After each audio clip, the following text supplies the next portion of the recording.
Hello everybody, this is Kent Mayhew and this is New Thermodynamics on YouTube, and my website's also newthermodynamics.com. Today we're going to talk about chemistry and how we often get things right for the wrong reasons. In this case we're going to discuss carbon dioxide formation and why work is wrongly applied to it in traditional thermodynamics. Okay, too often we get things right for the wrong reasons, okay? Philosophers call this confirmation bias, and if you're looking for something, often you find it. If you're looking for a ghost, you might find one. If you don't go looking, you're not going to find one. Confirmation bias is a cognitive bias that involves favoring information that confirms your previously existing beliefs. It's human nature, okay?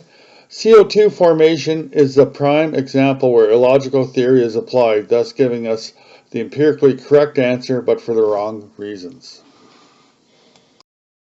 Okay, in my other videos, we discussed lost work as irreversible loss of energy by expanding systems into or onto the surrounding atmosphere. It is defined by PDV, okay, and it can be in terms of the volume change of the system, which is actually equal to the volume change of the atmosphere when the system is considered a subsystem of the atmosphere. Okay? In other words, you can think of it as a lifting of the atmosphere or the increase in potential energy onto the atmosphere as systems expand. Can the atmosphere do work onto systems? Well, in order for the atmosphere to do work onto a system, then the atmosphere has to be at a higher pressure than that system. I mean, a prime example, it's no different than considering you're using a canister or compressed air to push or move a car or any device. Then the compressed air has to be at a higher pressure than that which surrounds the car. I mean, if the pressure of the canister is not higher than the atmospheric pressure, the car is going nowhere. Okay? Yet scientists often ignore these facts and actually wrongly consider that the atmosphere does work onto a one atmosphere pressure system that they're studying.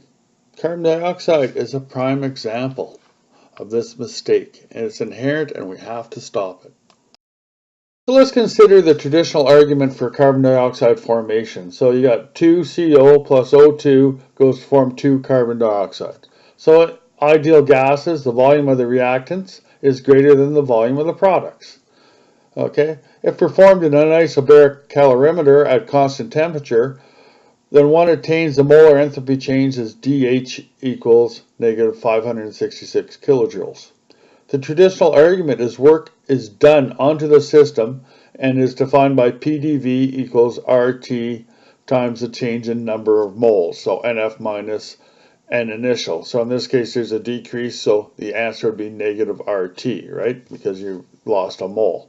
Okay, if you think about it, the number of products is 2 and the number of reactants is 3, therefore PDV equals negative 2.5 kilojoules. Okay, so there's an energy loss. But the problem is that you can't do work when you decrease the volume. There's no work done onto when you increase the volume, there's work done onto the atmosphere. The reverse is not true. This is because when you increase the volume, it's irreversible or it's lost work. Okay, so the atmosphere can't do work onto the system, right? It's unpalatable. Okay, so we're going to seek an explanation that doesn't require this. Let's arrive at a new understanding for carbon dioxide formation. You got 2CO plus O2 equals 2 carbon dioxide molecules. Okay, consider the vibrational energies. Now I want to state that I've rewritten kinetic theory. Okay, it's in the journal Progress in Physics, which is an online journal, so it's easy for you to see and it's free. Okay, in 2018 and 2017. Now basically each polyatomic molecule has a vibrational energy as defined by EV equals N double prime minus 1 KT. Okay, and N double prime is the number of atoms in each molecule. So for CO, N double prime equals 2. Hence we have a vibrational energy for the 2CO of 2 KT. Okay, for oxygen, O2, N double prime equals 2. Hence for the one oxygen we have a vibrational energy of KT. Okay, and for the product, being CO2, we have N double prime equals 3. Hence the product has a vibrational energy of 4 KT. Okay? Okay, so let's now consider a new understanding some more. Okay, so in terms of vibrational energies per molecule, we have the same reaction. Therefore, for the products, we have 2 kT plus kT, which equals 3 kT, and for the reactants, we have 4 kT. That means that there is a change in vibrational energy of kT per molecule. Okay, so with a molar vibrational energy, we realize that it has an energy change defined by negative RT.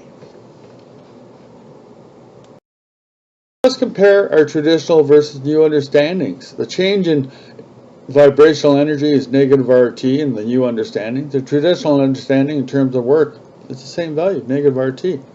Again, we can see that two different theories provide the same, expected empirical results, which is correct. And I'm going to say that I believe my theory is correct. I cannot understand how work can be done by the atmosphere onto a system when both things are at 1 atmospheric pressure. It's illogical. Okay, so we bring up the point that experimental data can only disprove a theory. It can never actually prove a given theory because more than one theory can explain a given set of findings.